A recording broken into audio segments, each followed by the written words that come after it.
Hello, thank you for joining us for DAMES's webinar series. At DAMES, we strive to provide our members with educational information and resources.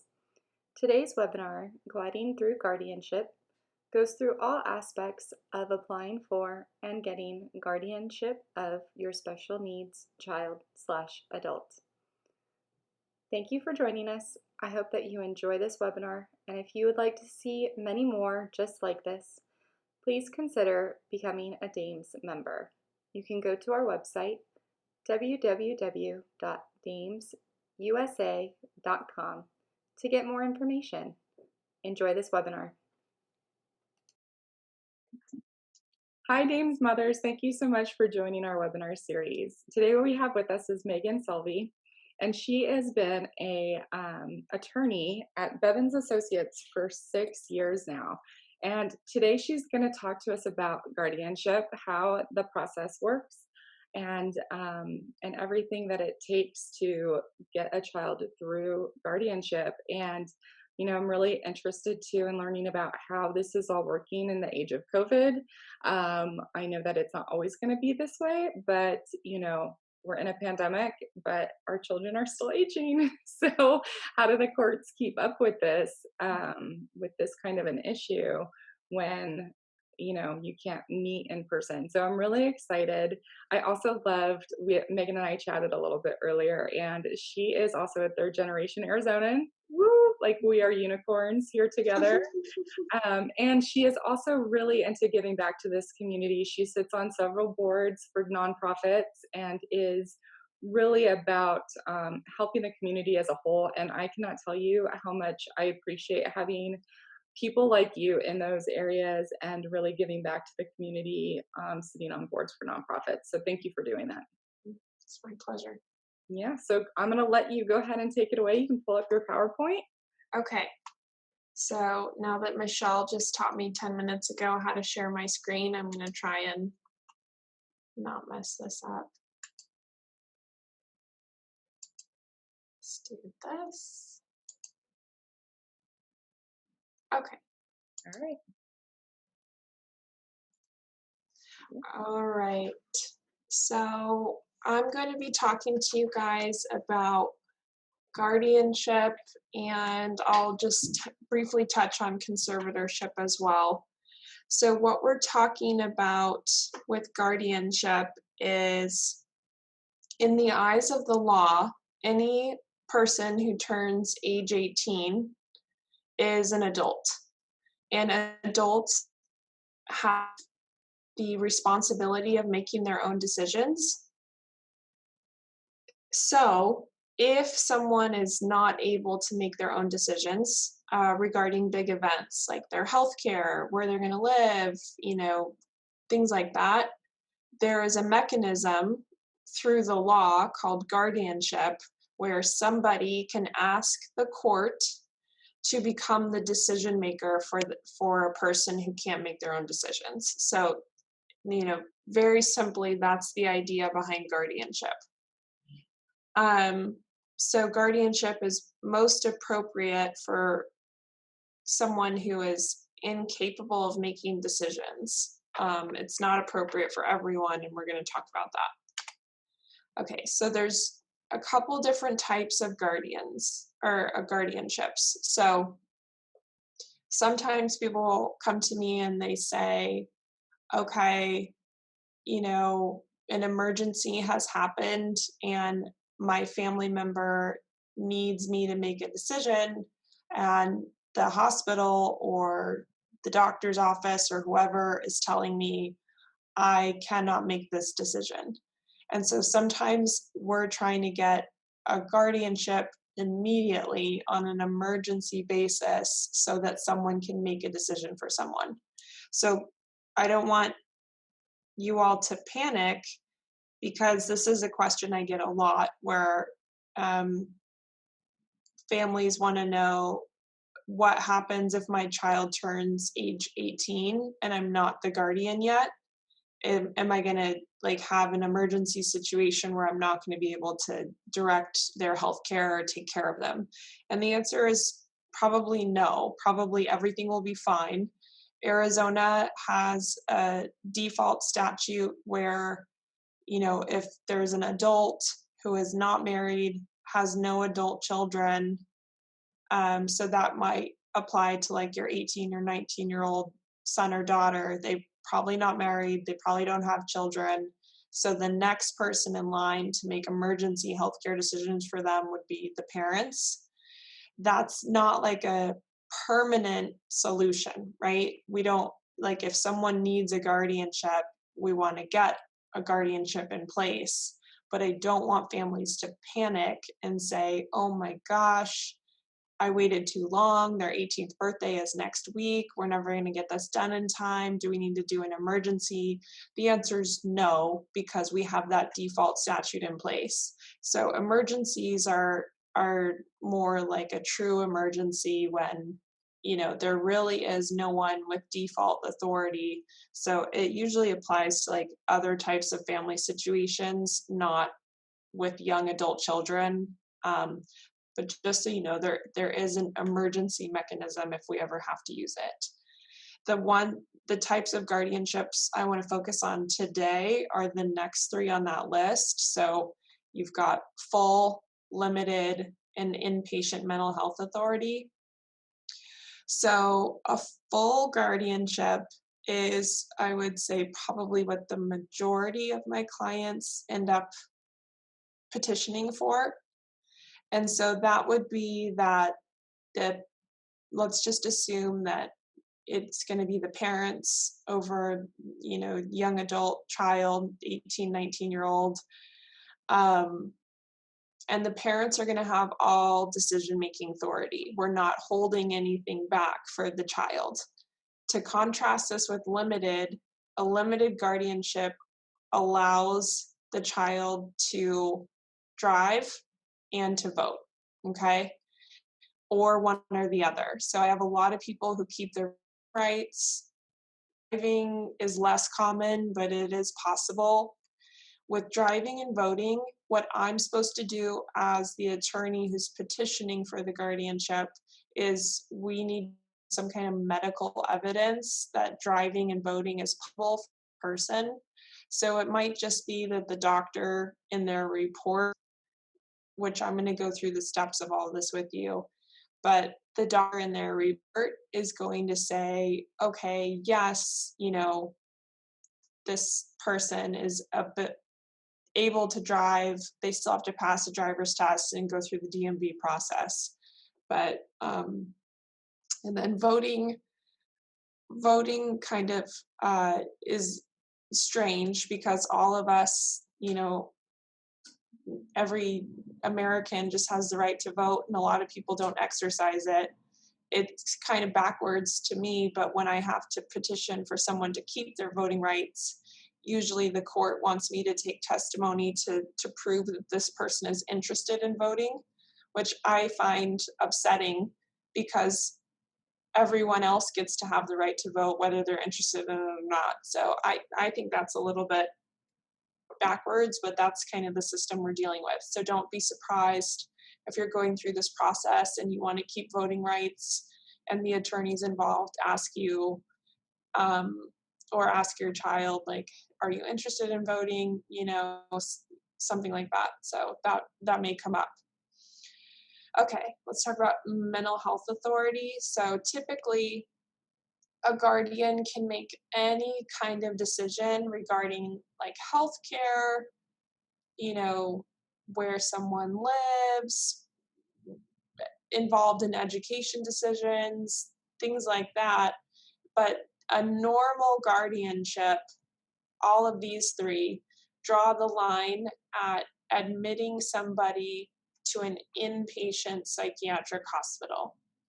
So if your child is dual diagnosis and you think that it's possible or likely that within the next 12 months they may need inpatient mental health treatment, we want to add this to our guardianship petition. And that puts two extra things on our plate that we have to do. One is that the doctor who writes the report, and will have to be a psychiatrist or a psychologist. And the other thing is that every 12 months we have to renew it. So you would only ask for this if the doctor agrees inpatient treatment might be needed in the next 12 months. And if it is, that's fine. And then what we do is just remind you before the 12 months are about to expire, and we go ahead and renew it. And as long as we renew it before the 12 months expire, we should not have to go back to court. Okay. So guardianship is usually appropriate by itself for someone who is just turning 18. A lot of 18-year-olds don't have much, if any, income, and they usually don't have any assets, right? So if you just have an 18-year-old who receives Social Security and they have a bank account with less than $2,000, you as the parent can get away with just being the guardian. For other situations where there are assets, so remember, it's assets of the person who needs the guardianship. So assets of your child. Say grandma, grandpa pass away and they never heard any talks about special needs trusts and they forgot to do it, or somebody missed a step there and your child inherits some assets in their name. If those assets are going to remain in your child's name, then you might end up with a conservatorship. So in Arizona, guardianship applies to decision making regarding someone's health and well-being. Conservatorship applies to management of their money. So I'm not going to spend a lot of time on conservatorship because I think for a lot of you where you have children who are just going to turn age 18 and that's when you're going to make the decision to pursue guardianship or not, most of these kids are not going to have assets in their name. But I just want to expose you to the terminology so that you can understand, do I just need to be a guardian or do I need to be a conservator? You only ever need to be a conservator if your child has more than $10,000 in assets in their name. Okay, so let's talk about who should be the guardian. So it can't just be anybody. There's a list of priority under the law for when or who should be able to serve as a guardian. So if there is a guardian or a conservator appointed for your child in another state, like if you guys just moved from California and in California, someone was already appointed as the guardian, Arizona court is going to honor that. So if another court in another state has already gone through this process and made this decision, that's the most likely going to be the person. Okay. So if you've got parents who are divorced or parents who have lost, okay, so maybe let's just take parents out of the picture. Let's say you've got grandma and grandpa and aunt and uncle. If aunt and uncle are guardians in California and then they move to Arizona, that doesn't suddenly give other families the right to swoop in and try and take over, right? The courts are most likely going to honor the decisions of another court. The next person who would have priority, so let's say there's no guardianship that's ever been done, the next person would be an individual nominated by the incapacitated person. So if the person who needs guardianship, your son or daughter, is able to indicate their preference on who they want to be their guardian, and that their preference is made with sufficient mental capacity, then that will be taken into account. So that doesn't mean they get to nominate their best friend and the court's going to take that seriously. But, if there's a couple different good candidates to be guardian and the individual themselves have a preference, that'll be taken into account. If the individual who needs a guardian has ever signed a power of attorney, and in that they've nominated who would be a guardian for themselves, then um, that person who was nominated would have priority. So again, this probably doesn't apply to most of your kids because they've probably not signed a power of attorney. Otherwise, you wouldn't be pursuing guardianship. So the next person would be a spouse. Again, most 18-year-olds are probably not married. The next would be an adult child. I think mathematically, an 18-year-old cannot have an adult child, so that's out. And then a parent. So most of you are parents of a child who's probably entering early adulthood. And so you are going to be the first person on this list to have priority. If there's no parents involved and there's, grandma and grandpa who are taking care of them, or aunt, uncle, something like that, if you're a relative who's been taking care of them, you're going to have priority. So one thing I want to spend just a moment here is parent. This obviously applies to both parents, and it also applies to divorced parents.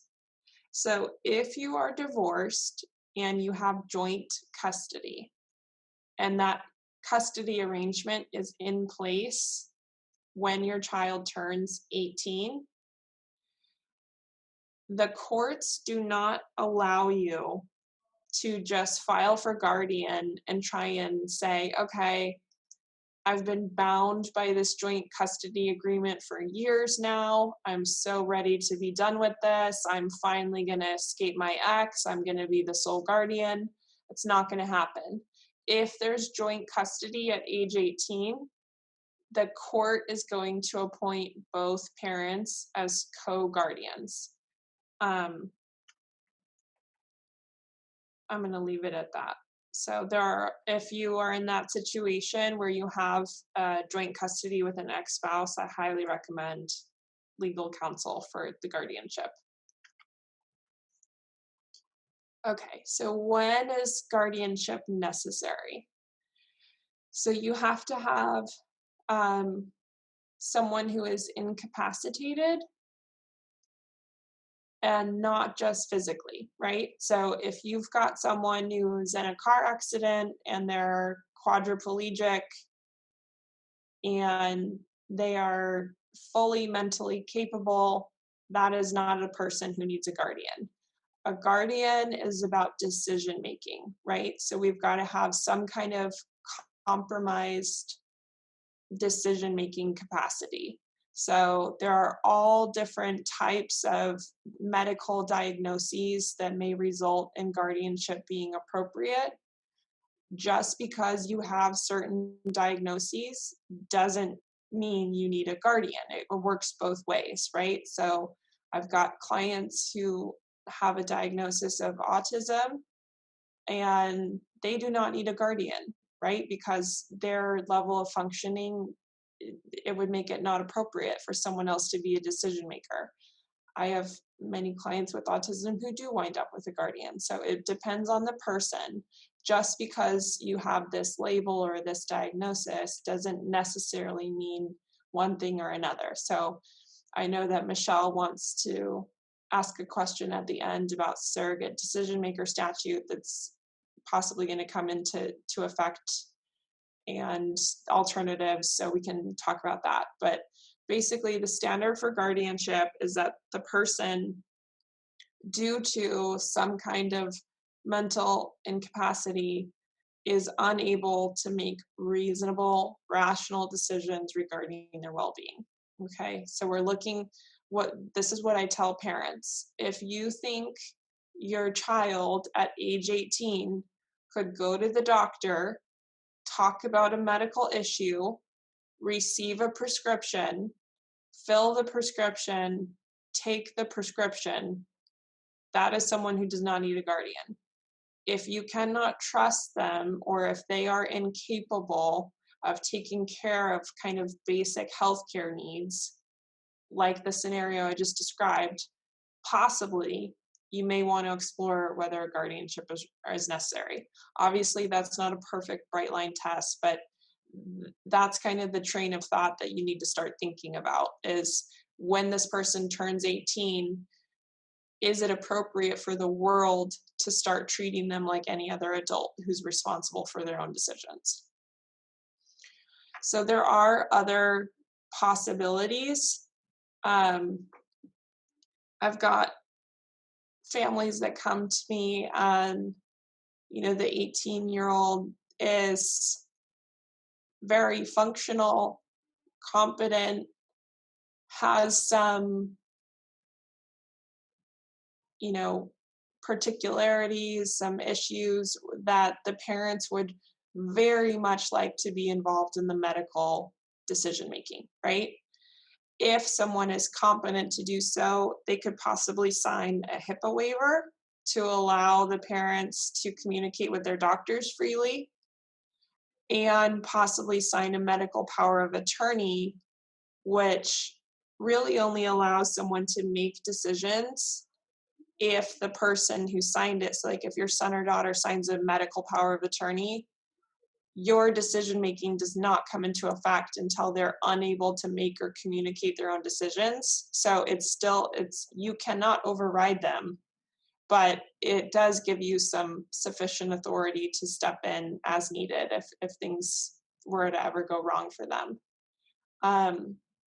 So that is in the past are two alternatives, right? Either you become a guardian, which is very restrictive. Even if we do a limited guardianship, we're possibly only allowing voting and driving rights. It's still restrictive. Or someone is completely independent and competent and they don't need a guardian and they can possibly sign a medical power of attorney and a HIPAA waiver. So those are really two options that are pretty far apart from each other, right? And so what the new surrogate decision maker statute is about is trying to get a middle of the road option. Obviously, we haven't seen it come into being yet, and so we don't really know how it's going to play out. The thing is, the lawmakers do their best, right? They write these laws and they think that they've thought of everything and that it's been brilliantly thought out. And within 2 weeks of being implemented, families are going to go, but what about this? But what about this? But what about this? So we're not really going to know. But I applaud them for trying something to try and give families a better option because the two sides of the coin that you've been stuck with until now are just, I don't know, I think maybe a little insufficient. So it's good to have some options. Okay, so the next slide, when would a conservatorship be necessary?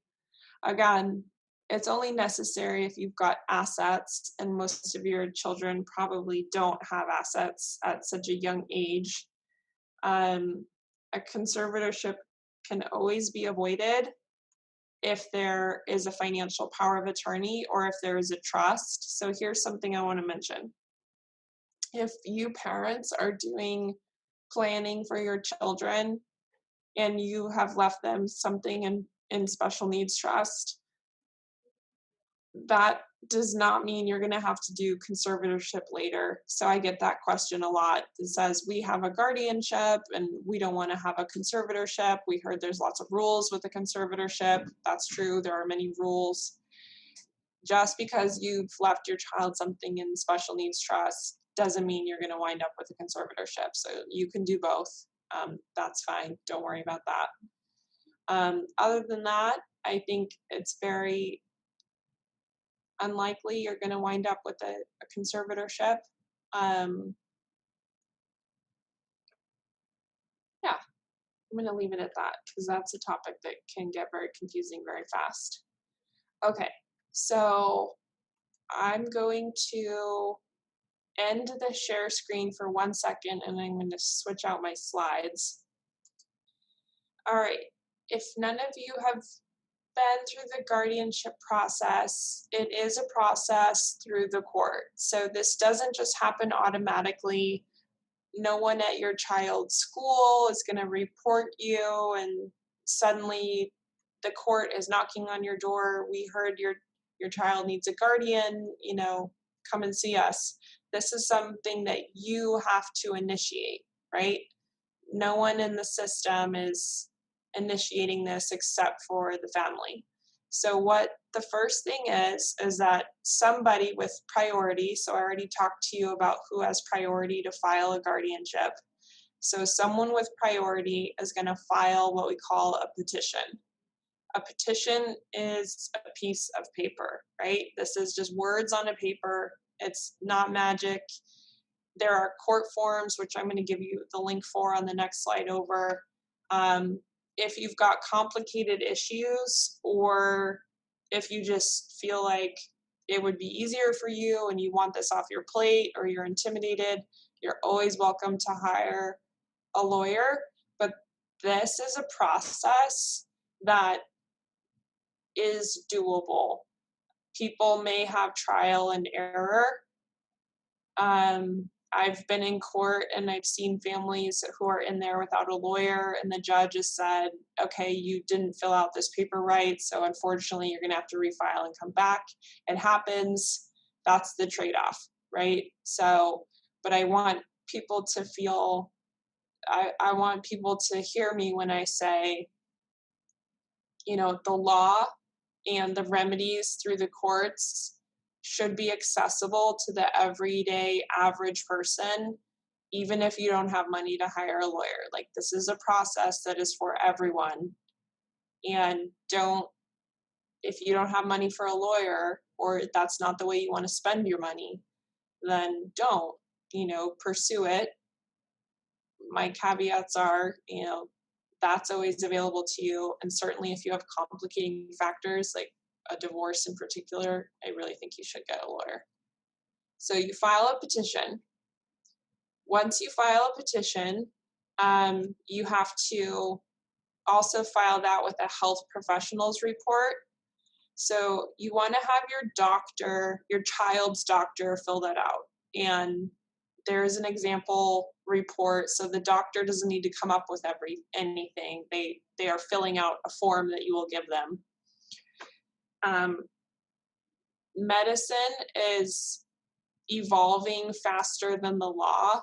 The law is a very old and slow and traditional profession, right? We still file paper with the court. We don't even e-file. It's ridiculous. So medicine evolves rapidly. And here's where I'm going with this. Most of you, your primary doctor, quote, doctor that your child sees is probably a physician's assistant or a nurse practitioner. In the eyes of the courts, they really want you to have the supervising physician fill out the report, right? So if you go to Med Center and you see the NP, try and ask if the supervising physician can actually sign off on this report. The only reason I say that is because I've been in court before, and the commissioner, who's, the judge, has said, I noticed that the nurse practitioner filled this out. The statute is very strangely worded. It says it has to be an RN or a doctor. So a nurse practitioner, like maybe they got their bachelor's in nursing first and then they did the NP school, they may not have that RN designation. My sister's a trauma nurse at St. Joe's. She's amazing. She's been doing it for years. She's not an RN. She's a BSN. So she doesn't really qualify under the statute. So it's a poorly worded statute. So I guess my advice is just try and have the doctor fill it out, the MD or the DO. After you fill out your petition, you file it with the court, you support it with the health professionals report. Notice of your petition has to go out to all the interested parties. So if you are the parents and you file the petition, you have to notice all the other immediate family members who are adults. So if you've got, you know, a 20-year-old daughter, just send her a copy of everything, give her notice. If you have a spouse who is not going to be the co-guardian because they're not joint custody, you have to give them notice. So a lot of people don't like that one. You have to give your ex-spouse notice. You cannot not include them. Your child is going to get their own lawyer. So the guardianship, you might not want to think of it this way, but this is what it is. It's you for the best interest of your child, but it's you taking away a right from your child, right? They're not going to have the same ability to make independent decisions as every other 18-year-old.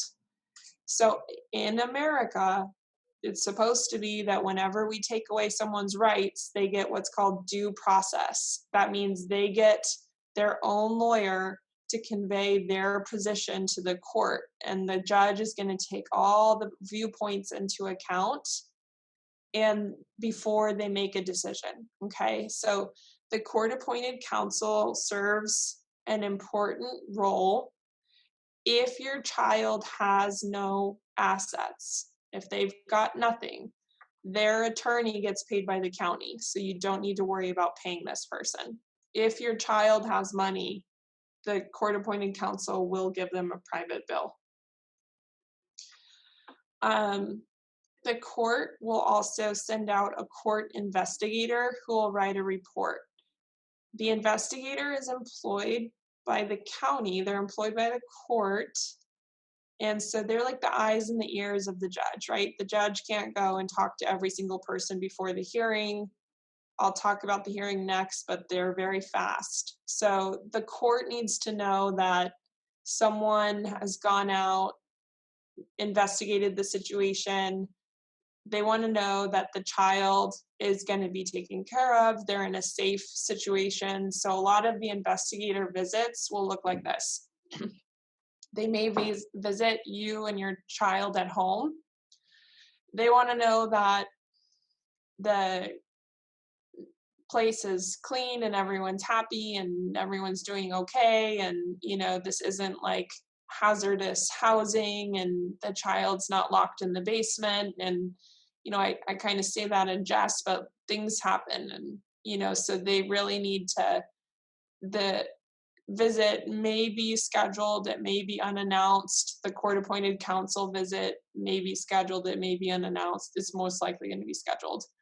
But just be flexible with this process and understand that the court appointed counsel and the investigator are there to protect your child.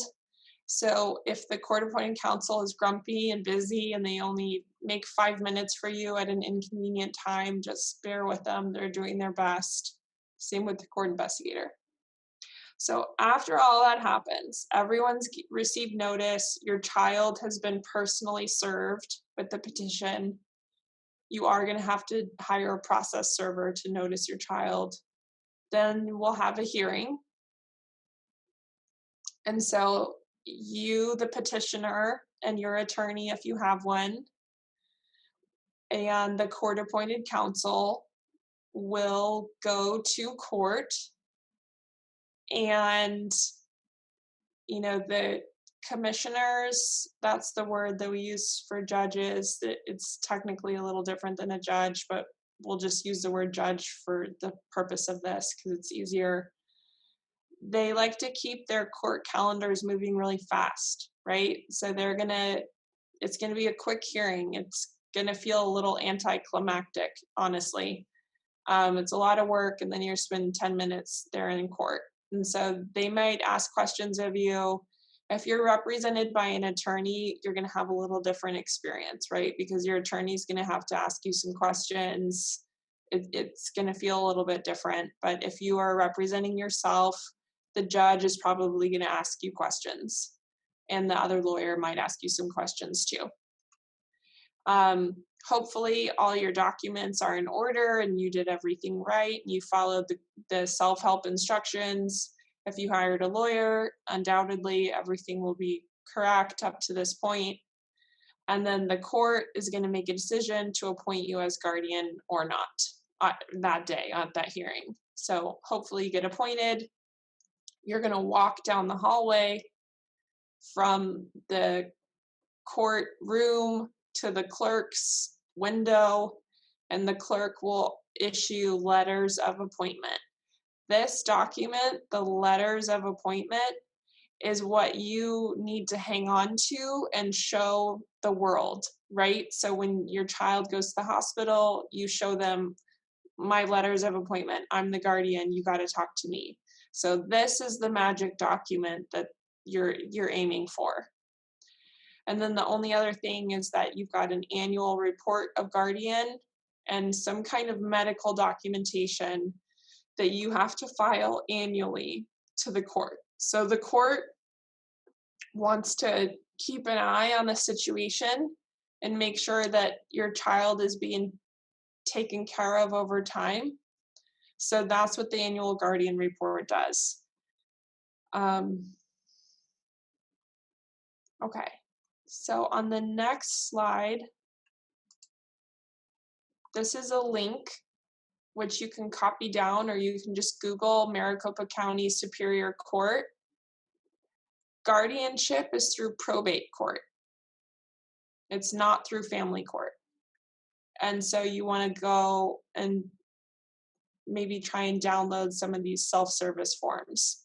So this is not guardianship over a minor. This is over an adult, right? Because even if you file at age 17 and a half, this doesn't take effect until they're 18. So you're looking for self-service forms, guardianship of an adult.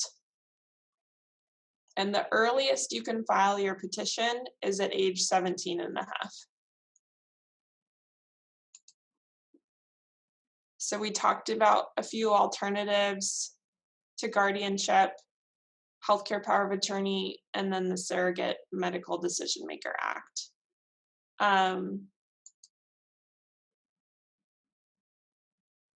Okay, I don't want to spend any more time on financial, so I'm going to go back to this process here. Trying to think of what else you guys to know about this. Michelle, do you have any questions about any of this process that you want me to address that I'm not thinking of? Yeah, so I think I'm really just kind of wondering. I mean, I've heard horror stories from a couple of parents about the process, and I think it's just because the paperwork, like there's a good amount of paperwork that you have to fill out for guardianship, Yes. is that right? So are there editorials? Like, do you guys do like, webinars, or do you have like good YouTube videos that you really like that show parents like step by step how to fill this out, or does the court provide that? Um, the court does not provide that at all. The best thing that comes close to that is the self-service forms. So, but that doesn't really, it's not really helpful. So I do understand that it's a lot of legal jargon: petition, notice, hearing, letters, like what is all this? I can certainly understand the frustration families might have about all of this. Yeah, because it's a good amount of paperwork, isn't it? It's yeah, I don't want to, again, my goal is always to try and make families feel empowered, Yeah. Through this process. And if it's appropriate for your child, I don't want people to shy away from it because of the paperwork. But on the other hand, I want to be very realistic. Yeah.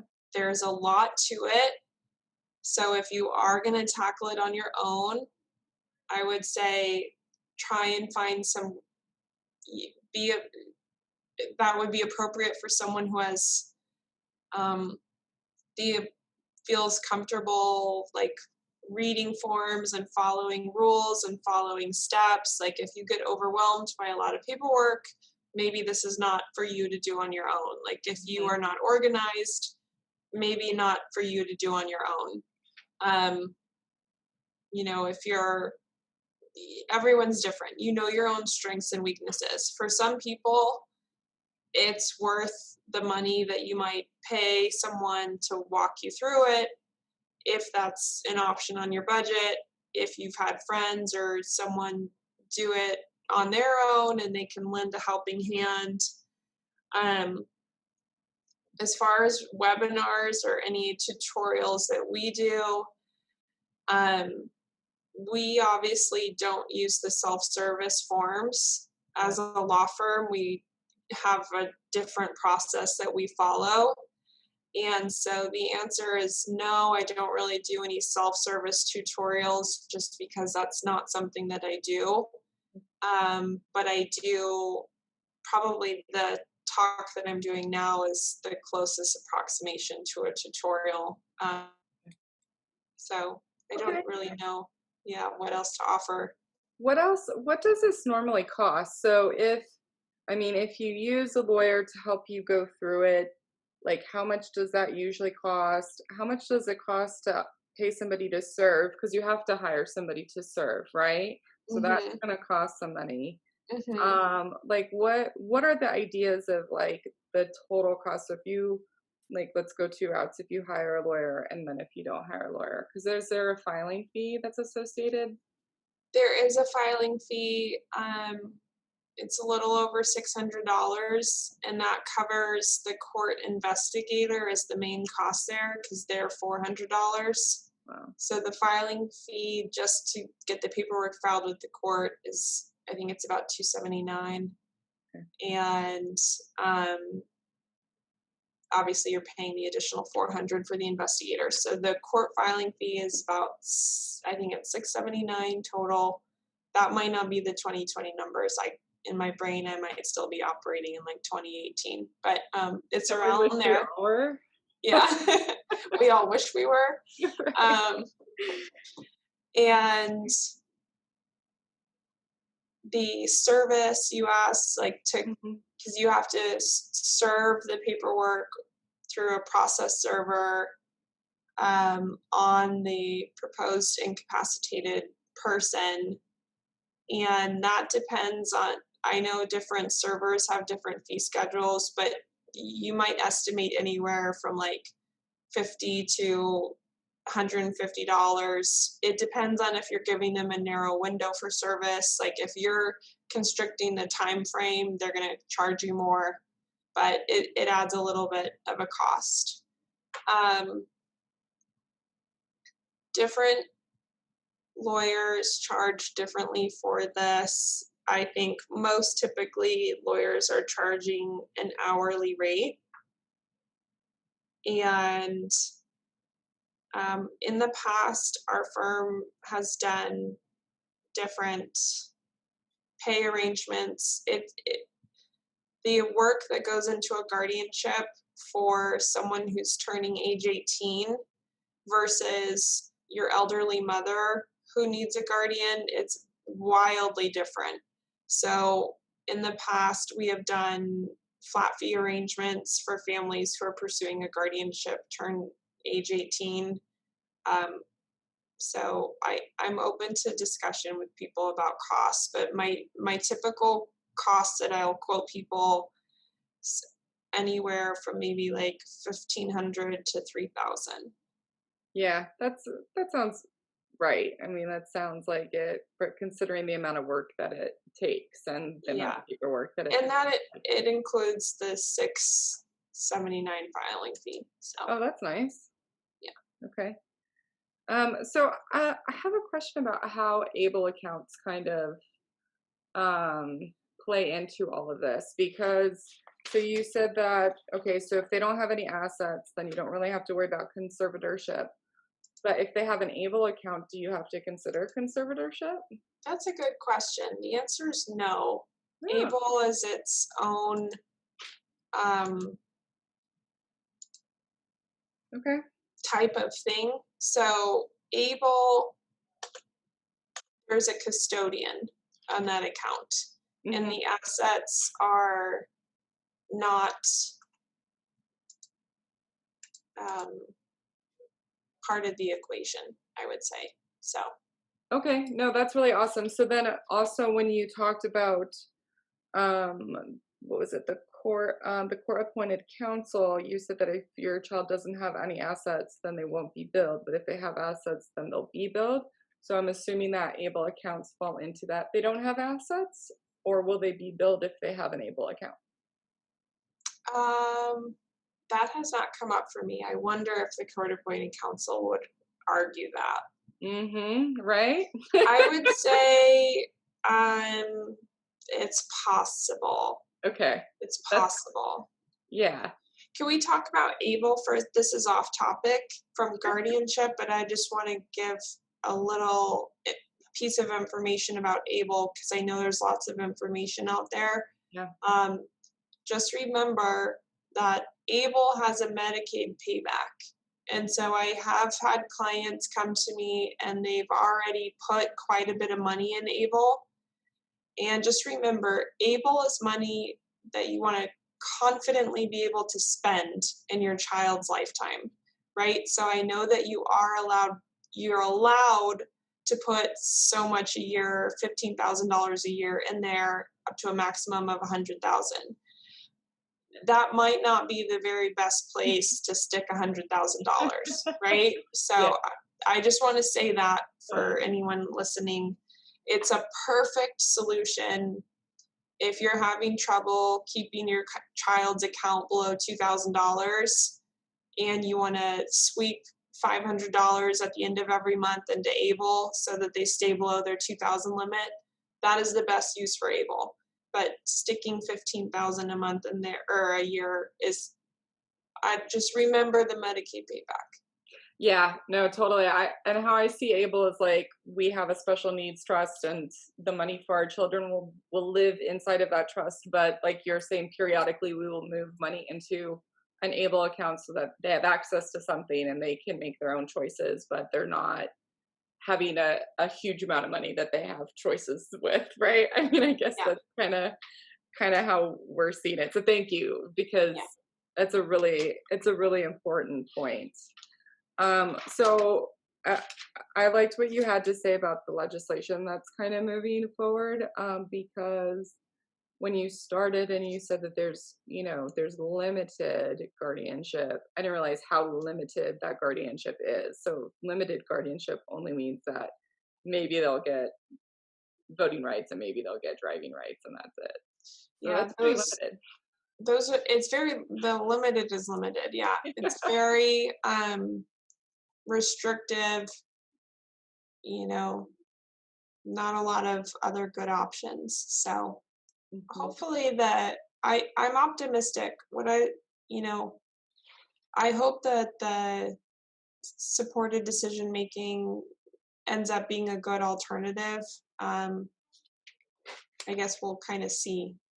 So there'll probably be a few pioneers who go forward with it right away, and then they'll let us all know what their experience is like. Yeah, definitely. Um, well, I think you covered a lot, and I liked that information about divorced parents because I feel like that's probably something that you get asked a lot. So, if divorced parents have joint custody at age 18, then parents will be made co-guardians, and I was like, wow. Now, at that point, though, can a person choose one or the other of the parents? Like, if they were like, no, I really want my mom to be co-guardian. No, that's a really good question. So the statute says joint parents with joint custody shall be co-guardians, so it's mandatory. Wow. And the reason that this happened is because um, a lot of families were doing exactly what I said. They were looking at the guardianship process as essentially an opportunity to relitigate their divorce in family court, right? Yeah. And try and take a second bite at the apple and try and get that sole custody. I mean, a guardian doesn't have custody of someone, but you've got decision-making authority. And the probate judges were getting very frustrated, and they were saying, we're not family court. We don't need to know how good a parent you are and how good a parent you are.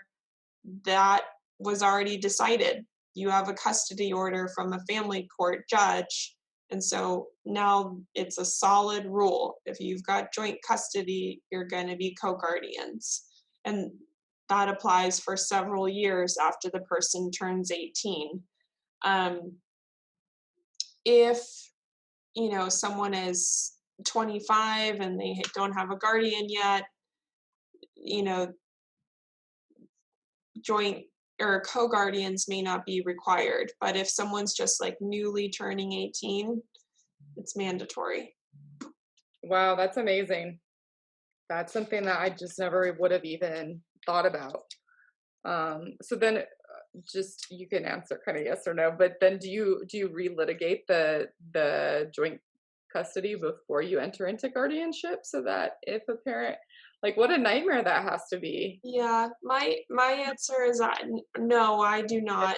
Um, for anyone who's ever been through family court, I think you can understand.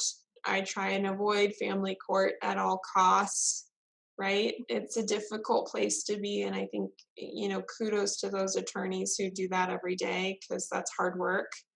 Um, I have had clients ask about, okay, should we adjust the custody order prior to guardianship?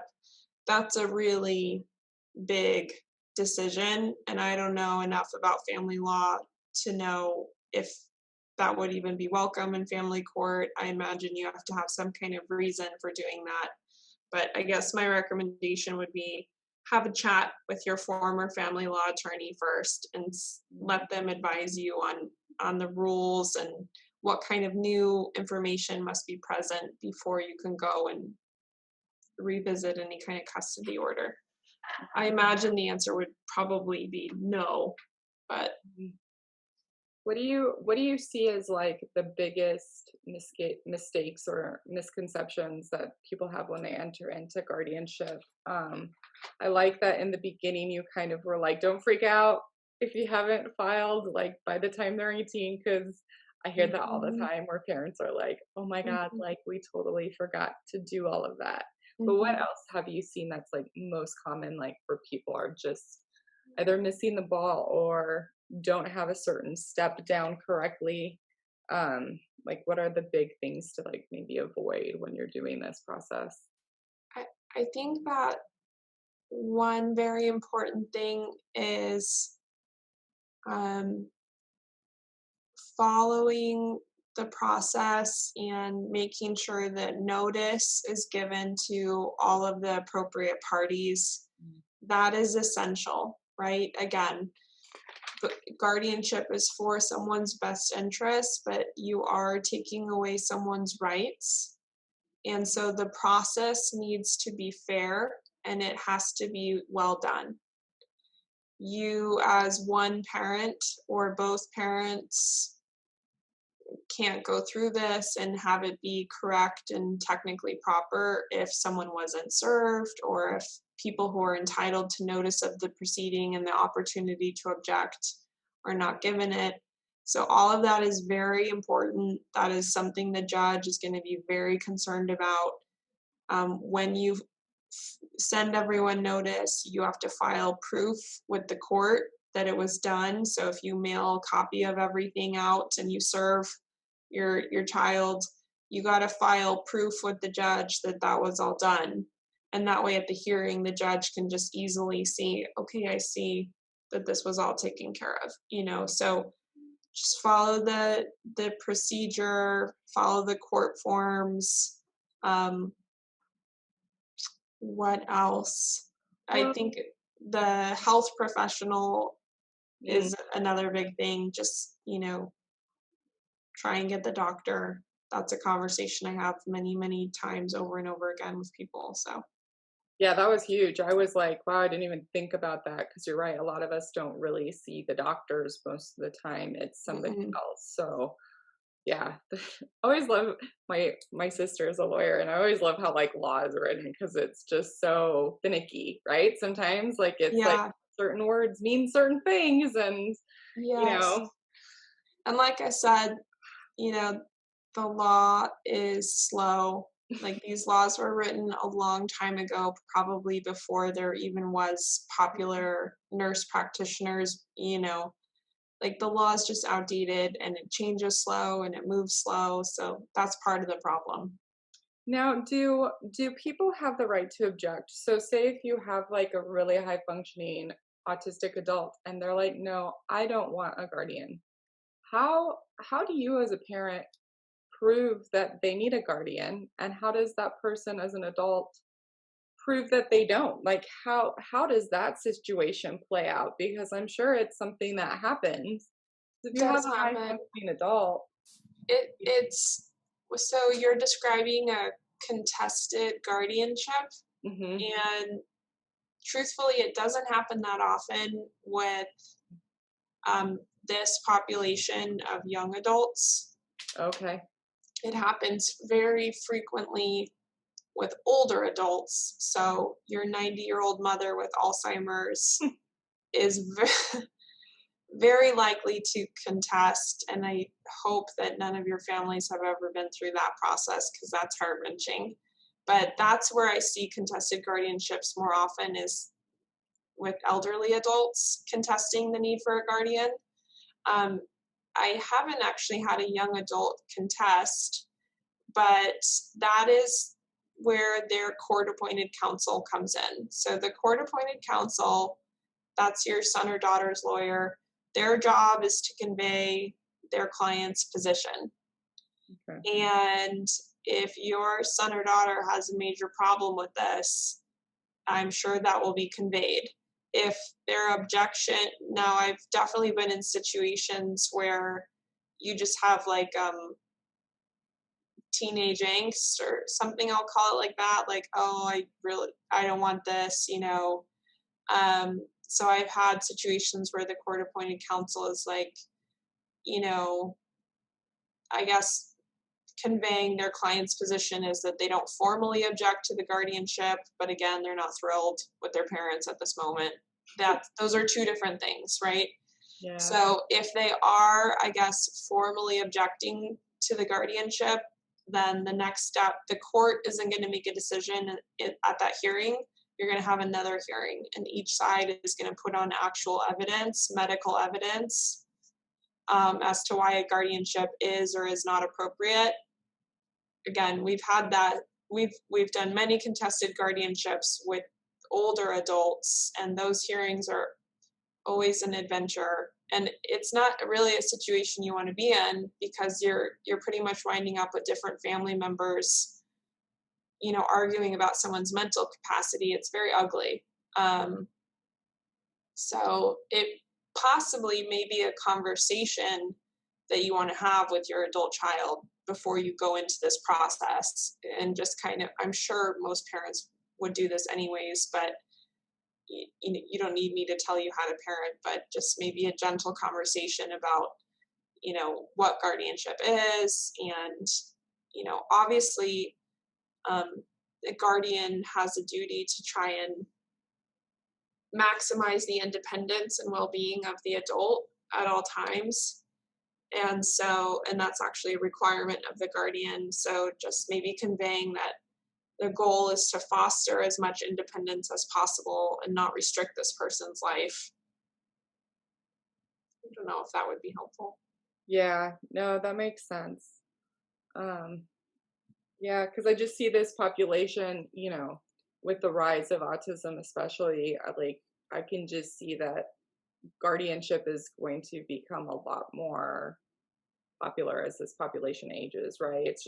We're all gonna probably have to do it at some point, and I just wonder with how much push there is for independent living and these children and these adults to be able to have control over their own life, like how much they're going to start to push back against the idea of guardianship. It's Mhm. kind of like like maybe not now, but I could definitely see this being an issue which I think was where maybe this supportive decision-making legislation kind of helps to mitigate that. Like, yes, Mhm. we want you to be able to make your own choices, but we also want to have some kind of safeguards in place. Mhm.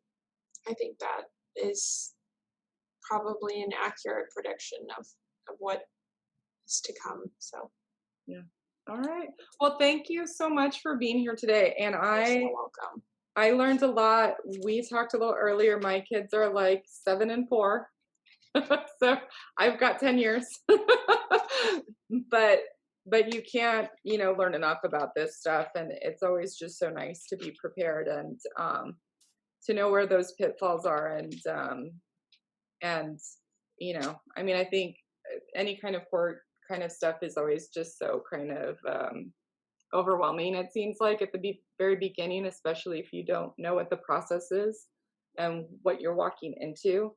And so I really appreciate that part at the end where you gave us a breakdown of what that process looks like, Mhm. because that's huge. Just to go in with that kind of knowledge is absolutely amazing. Perfect.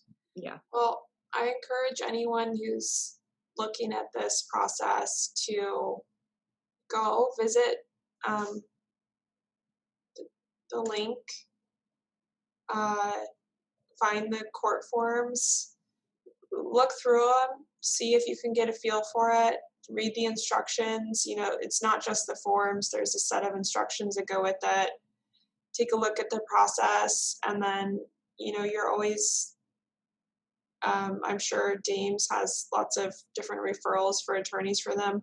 Go meet with someone, have an hour of their time, see if you know, need legal help. Just use your resources, which I know this group is amazing at. That's all. You all share ideas and things like that. So Yeah, well, definitely, and we'll put your email contact information with sure, yeah. the webinar too, so that people can contact you if they have any questions or if they need help with this process. Mhm. Awesome. Well, thank you so much. Thank you.